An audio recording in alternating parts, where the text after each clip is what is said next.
하나님 말씀 오늘 잠언 강의 30번째 시간입니다. 잠언 11장 24절부터 31절입니다. 24절부터 31절까지 한 절씩 교독하겠습니다. 제가 먼저 읽습니다. 흩어 구제하여도 더욱 부하게 되는 일이 있나니 과도히 아껴도 가난하게 될 뿐입니다.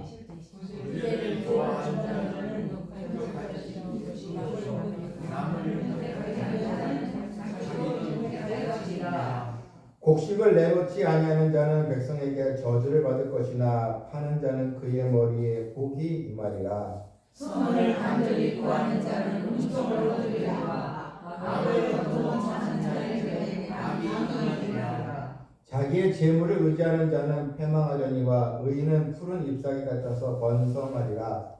자기 집을 회복하는 자의 소원을 말한다. 종이 되리라. 의인의 열매는 생명나무라. 지혜로운 자는 사람을 얻느니라.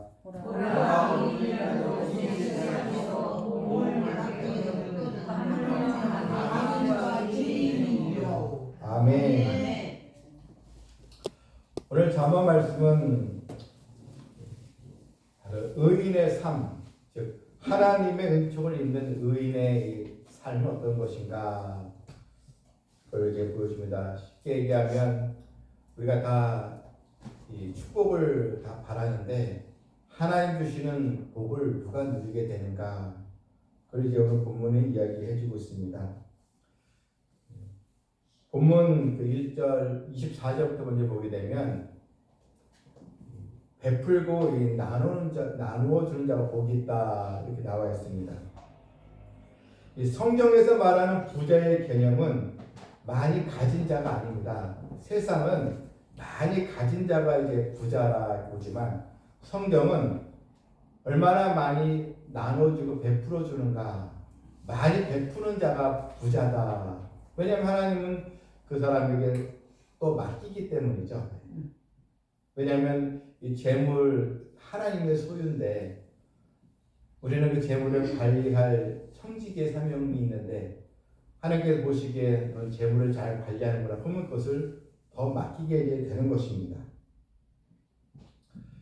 한국 재벌과 미국 재벌의 차이를 보게 되면 한국 재벌은 거기다가 자녀들에게 상속으로 주지 않습니까? 거의 그러다가 이제 가족 분쟁, 또 서로 고소하고 형제 난, 또 다툼 이게 일어나는데 미국 사회는 재산 다툼이나 형제 갈등이 거의 없다고 해요. 왜냐하면 부모가 자식들에게는 살 수 있는 거 조금만 주고 나머지는 다 이제 재단을 만들어서 사회에 또 환원하고 또 베푸는 일에 하니까 미국의 사회는 재산 다툼으로 가정이 깨지고 그런 일은 거의 없다는 것입니다. 오늘 본문 24절에 흩어 구제하여도 흩어라는 이 말을 우리가 잘 이해해야 됩니다. 흩어 구제하여도 구제는 구제인데 흩어 구제한다는 것은 무엇인가? 이것은 이제 당시 이제 농사법을 우리가 이해를 해야 되는데 우리나라는 이제 농사할 때 딱 일정 간격을 두어서 줄을 맞춰서 모를 심잖아요. 딱 이렇게 맞춰서. 근데 이제 유대인들은 이제 씨를 이제 뿌리고 이제 농사를 짓는데 이럴 때 이제 씨를 뿌릴 때 딱 맞춰서 뿌리는 게 아니고 이렇게 뿌리면서 흩어서 뿌린다고 해요. 흩어서 이제 그래서 흩 뿌린다, 흩어 뿌린다 이겁니다. 그러면 이제 뭐 흩어 뿌리기 때문에 이제 안 자라는 곡식이지만 또 대부분 또 곡식이 또 자라나는 그 토양이기 때문에 흩어서 이렇게 뿌리면서 되는데 이게 흩어 구제한다 이건 무슨 의미인가? 구제할 때 그 사람이 무슨 보상이나 어떤 걸 내가 어떤 걸 또 돌아오겠지 이렇게 하지 말고 그냥 베풀라 이런 뜻입니다. 또 특정인에게 저 사람은 내 말을 잘 들으니까 나와 더 친하니까 내가 이거 베풀면 나한테 잘해주겠지 그런 기대하지 말고, 그래서 사람 이렇게 분류하지 말고 그냥 마음에 도와주겠다면은 그것을 이제 기쁜 마음으로 그냥 도와주라는 것입니다. 꼭 보상을 바라지 말고 하나님의 사랑을 받았으니 나도 하나님 사랑을 베풀어야지 이런 마음으로 하나. 그래서 흩어구제하다 이런 뜻입니다.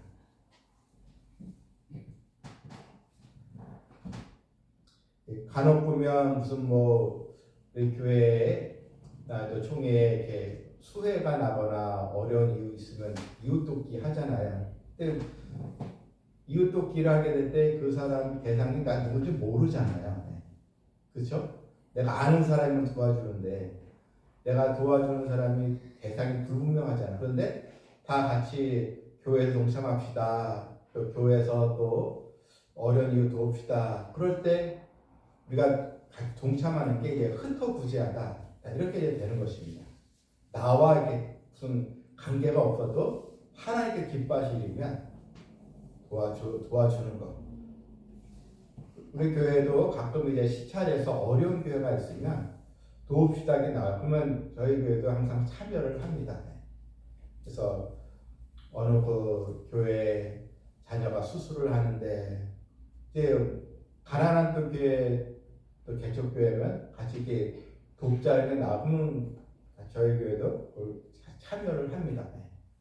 뭐 저와 같이 친하지 않더라도 이렇게 우리가 하나님께 은혜를 받았으니 좀 주는 자가 복이 있다 이것처럼 여러분 받는 것도 좋은 일이겠지만 장관이라도 같이 우리가 힘쓰고 베풀고 나눠주고 그런 일에 뒤에 또 쓰임 받는 성도들 다 되시길 이제 바랍니다. 그래서 오늘 본문에 보니까 또 이 24절 끝에 보게 되면 과도히 아껴도 가난하게 된다. 그러면 절약하는 것도 굉장히 필요한 건데, 근데 과도히 아끼는 것, 과도 여러분 우리 주변에 보면 과도하게 그냥 인색하고 그런 사람 있지 않겠습니까? 네. 절약 정신은 좋은데 지나치게 이제 진짜 10원 한 장, 100원 한 장 아끼는 사람. 어디 그 콩나물 살 때도 그 50원에 넣고 깎아야 직성이 풀린 사람 있잖아요. 네. 네. 근데 여러분 이게 성경에 이게 근검절약은 중요하지만 너무 지나치게 아끼는 자, 돈 버는 게 아니라는 것입니다. 그냥 가난하게 될 뿐이다. 그냥 자기도 인색하게 살아간다는 것입니다. 그래서 우리 성도들이 또 누군가에게 저 사람은 참 깍쟁이다, 피 한 방울 안 나올 사람이다, 너무 인색하다. 사실 이런 소리는 사실 들어서는 안 되는 것입니다. 참 사랑이 많고 인자하네, 참 저분은 사랑이 좀 많네, 이런 소리를 우리가 듣는 우리 성도들 다 되어야겠습니다. 미국 속담에 돈 버는 것은 기술이고 돈을 쓰는 것은 예술이다 이런 말이 있습니다. 참 돈을 버는 거 기술이 있어야 벌잖아요. 근데 쓰는 건 예술이다. 그래서 서양 사람들은 돈 버는 것도 중요하지만 쓰는 것에도 어떻게 사용할 것인가 이것도 대단히 중요하게 여긴다는 것입니다. 어떤 분은 쓰질 못해요. 그냥 벌기만 하고 그냥 통장에 쌓여가는 거 그게 자기 좋다. 오히려 쓰는 것은 기분 나쁘다. 이런 분들도 있어요. 여러분들 성경은 아닙니다. 우리가 잘 벌고 잘 쓰고 이런 지혜론도가 되어야 합니다. 그렇다면 목사님 저는 형편이 안 되는데요. 굳이 할 수도 없는데요. 저는 안 되는데요. 여러분 이런 분들은 해당 사항이 없습니까? 아닙니다. 왜냐하면 형편이 어려운 사람들은 그냥 성경에서는 믿음으로 하면 되는 거예요. 예를 들면 예수님께서 마가복음 12장에 보게 되면 이제 성도들이 교회 들어오면서 이 헌금함에 이렇게 연구하는 것, 헌금하는 것을 이제 유심히 보시면서 부자도 드리고 가난한 과부도 헌금하는 걸 보는데 예수님께서 이렇게 가난한 이 과부가 두 렙돈, 지금 얘기하면 한 2,000원 정도 되겠죠. 그걸 이제 드렸는데 예수님은 이 가난한 과부가 모든 사람보다 많이 헌금하였느니라 이렇게 얘기했어요. 부자들보다 바로 하나님은 그 중심을 보신다는 거죠. 중심. 액수가 아니고 그 중심. 주의 은혜에 그 참여하고 또 하나님의 은혜 감사드리는 그 중심을 귀하게 보시는 거지. 액수가 많고 적은 이걸 보시지 않는다는 것입니다. 그래서 우리가 헌금하는 거나 또 여러 우리가 구제하는 거나 다 같은 마음. 주님의 사랑에 의해서 우리가 믿음으로 우리가 참여가 드리면 바로 되는 것입니다. 그래서 이 과도하게 아껴도 과도하게 절약한다고 해서 그 인생이 물질이 쌓이는 게 아니라는 것입니다. 오래전에 제 학창 시절에 친구 하나가 있는데요. 이 친구 이제 별명이 이제 가미가제예요. 가미가제 뭐냐면 옛날 일본군이 미국하고 일본 전쟁할 때 일본이 비행기가 미국의 배를 공격하는데 갈 때까지만 기름을 넣고 올 때는 기름을 절반만 넣는 거예요. 그래서 넌 오지 못한다. 가서 기름 떨어지면 아예 비행기 채로 배에 부딪혀 폭파해라. 그래서 이 가미가제 특공대라는 말이 나왔잖아요. 자살 특공대 같은 그런 경우죠. 네. 근데 이 친구의 명이 가미가제 뭐냐면 학교에 올 때 딱 자기 올 차비만 가지고 와요. 그리고 집에 갈 때는 아니요, 그 친구들 돈을 항상 빌려서 가요. 네. 그래서 올 때는 오고 그게 형편이 아주 나쁜 것도 아닌데 과도하게 아끼는 거죠.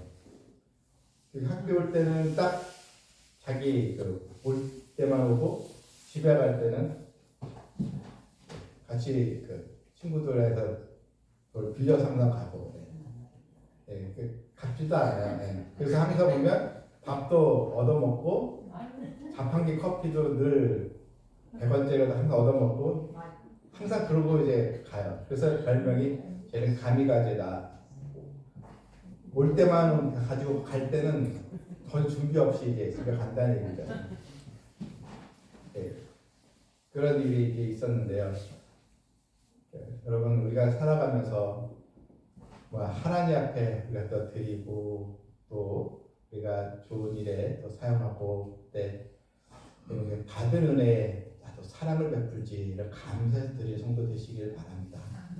가끔 저희 교회도 이렇게 선교사님에게 오시면 저희도 빈손으로 보내지 않아요. 항상 같이 교회에 오신 분들 식사도 같이 대접하고 또 뭐 선교사님 또 여러 힘든 일 있으면 같이 또 도울 수 있는 방안 없을까 이렇게 계획을 하고 또 추진하기도 하는데 여러분 이 믿음으로 모든 걸 하는 것이지 부자라고 돈이 많다고 해서 구제하고 참여하는 게 아닌 것입니다. 간혹 보면 그 강남에 그 고가 아파트에서 택배하는 사람들 엘리베이터 운행한다고 엘리베이터 그 비용을 받는다고 낮지 않았습니까? 기사에 그 택배하는 사람들 엘리베이터 사용료 받아야 된다고. 이게 참 오히려 이런 부자 동네가 더 인색할 수도 있거든요. 우리는 하나님 앞에 작은 거 하나라도 함께 나누고 함께 또 공유하는 그런 또 마음을 우리 가져야겠습니다. 26절도 보게 되면 이런 말씀 나오죠. 26절에 11절 26절에 25절에 구제를 좋아하는 자는 풍족하여질 것이요 또 남을 윤택하게 하는 자는 자기를 윤택하여지리라. 반대로 남을 해롭게 한 자는 자신도 해롭고요. 남을 윤택하게 하면 자신도 윤택하게 되는 것입니다. 또 곡식을 내놓지 아니한 자는 백성에게 저주를 받는다. 그러니까 이 매점 매석은 가장 악한 죄입니다. 간혹 이런 기업들이 물건을 내놓지 않고 쌓아만 놨다가 가격이 올라가면 그때 내놓고 이런 것은 아주 악한 행위라는 것입니다. 하나님의 은혜는 마르지 않는 보고와 같은 것입니다. 특별히 27절 말씀에 선을 간절히 구하는 자는 은총을 얻으려니와 바로 이 구제하고 하나님의 은혜에 함께 또 동참하고 모든 일에 감사하고 나가는 자 하나님은 은총을 주신다. 반면에 악을 더듬어 찾는 자에게는 악이 또 임하게 되는 것입니다. 그래서 여러분 인생은 뿌리는 대로 거두는 것입니다. 그래서 의인의 열매는 생명나무라. 우리는 오늘 이 말씀 보면서 우리 성도들은 이런 불확실한 재물에 거기에 마음을 두는 것이 아니고 재물 또한 하나님께서 다 때에 따라 공급해 주시는 그 은혜가 있음을 우리가 보면서 여러분 재물이 많다고 해서 교만하지도 말고 재물이 또 없고 또 가난하다고 해서 낙심하지 말고 풍부에 처할 때나 비천에 처할 때나 나는 자족할 줄 비결을 배워놔라. 항상 우리가 감사하면서 내가 넉넉하면 또 좋은 일에 하나님께 또 사용하면 되는 것이고 또 내가 형편이 좋지 않으면 또 하나님께 또 기도해서 하나님이여 또 베푸는 삶을 살고 있습니다. 이렇게 또 구하면 하나님 주시지 않겠습니까? 그 말씀대로 우리가 순종하며 나아가는 성도 되기를 주님의 이름으로 축원합니다. 아멘. 하나님 흩어 구제하여도 더 구하게 되지만 과도히 아낀다고 해서 쌓이는 것이 아니고 더 가난하게 될 뿐이라는 말씀처럼 우리 성도들 모든 일인지 다 믿음으로 행하길 원하옵나이다. 아멘. 참 하나라도 주기를 좋아하고 함께 더 베풀길 좋아하는 우리 성도들 또 내가 좀 여유 있다고 해서 거만하는 것이 아니고 또 내가 또 없다고 해서 스스로 자신을 또 비하하거나 또 스트레스를 받는 것이 아니라 정말 모든 것이 하나님의 은혜였음을 우리가 깨닫고 범사에 감사할 줄 아는 성도들 되게 해주시고 우리 삼성 비전교회 우리 성도들은 하나님이여 흩어 구제할 수 있는 그런 축복을 또 더하여 주시옵소서. 예수님의 이름으로 기도하옵나이다. 아멘.